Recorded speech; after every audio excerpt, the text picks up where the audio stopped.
I don't know what you're going to think of this one. Aberdeen University has issued undergraduates with a trigger alert for Peter Pan. Yes, you know the one with Wendy and Mr. Darling and of course Peter and the Lost Boys. I mean, you know Peter Pan. But a trigger alert for Peter Pan, saying the popular children's fantasy could be emotionally challenging. They've also issued trigger alerts for The Railway Children by E. Nesbit and The Lion, the Witch and the Wardrobe by C.S. Lewis. And joining me to discuss this is Ella Whelan, columnist at Spiked Online. Hi, Ella. How nice to have you on the show. Hi, thanks for having me. It's a pleasure. So tell me about trigger warnings and how they are issued. What do they do? Put a sticker on the front of the book, or give the undergraduates a kind of stamp on the hand saying now you've been warned that there's going to be a trigger? How do you get a trigger warning alert before you read a book? Well, the funny thing about trigger warnings is, though they're very, they're a bad idea and they get a lot of press, in actual fact, most students' interaction with them is going to be fairly limited. A lot of the time it's just sort of the small print at the top of your module list. And, as we know, lots of students aren't exactly the most thorough in their reading. So probably a lot of them will miss it. But there is, the interesting thing about this story that's just come out, because there's trigger warnings as a kind of concept is old hat. They've been around for quite a few years now with various universities, courses, putting them on all kinds of things. And this particularly as a phenomenon that's particularly bad in Scotland, actually.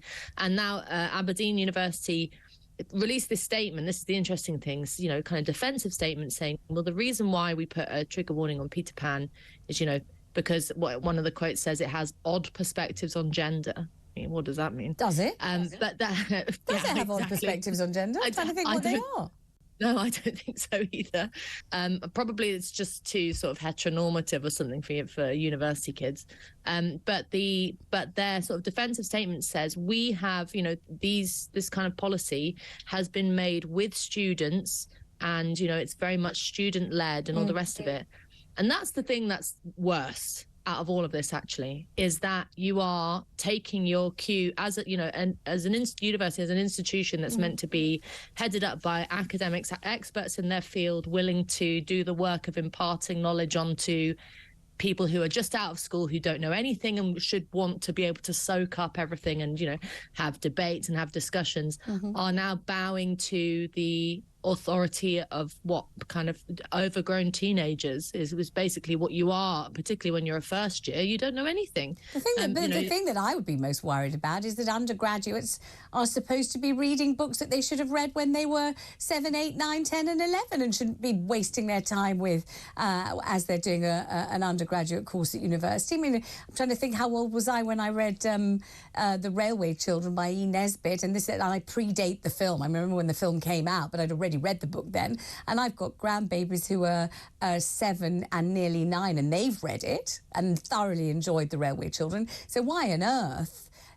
undergraduates should even be reading such a book, I've no idea, and which are the emotions that they don't want to trigger in them. That's the other thing, because isn't the whole point of reading a novel, a poem, going to see a play, that you are triggered? If you're not triggered, if no emotion is ignited in your breast, if your heart is still, then what's the point seeing or reading the damn thing? That's the whole purpose of literature and art, isn't it? And theatre. Oh, Vanessa, you don't know the half of it. There's courses these days on, you can take a course and modules in Beyonce or in Harry Potter. I mean, the level of the study of literature in particular at some universities is pretty poor. But you're exactly right that, the phrase that this university has used is that the trigger warnings are in order to protect against material that might be, as they say, quote, emotionally challenging. And, there is art is not, and, these, art, literature, going to see a film, listening to a piece of music, it's not a great piece of art unless it does emotionally challenge you. We use the sort of vocabulary of mental health so freely and easily these days in a way that's extremely damaging for a serious approach to mental illness. I'm just thinking, I've sat listening to the news about Harry all day and him, everybody constantly using the word damaged and things like, we kind of have this idea that even the smallest challenges in life, the idea of what you might face going on to university, some of it quite difficult. I remember I was quite homesick. Me too. going out into the big world for the first time in your life, away from your parents, reading things that, you know, are above your level. It's meant to challenge you. All of that can be quite challenging. But the important point is that a university and the adults that work at a university are supposed to get you to embrace that challenge, not be afraid of it. They're not supposed to protect you against that challenge. They're supposed to say, this is what you're here for.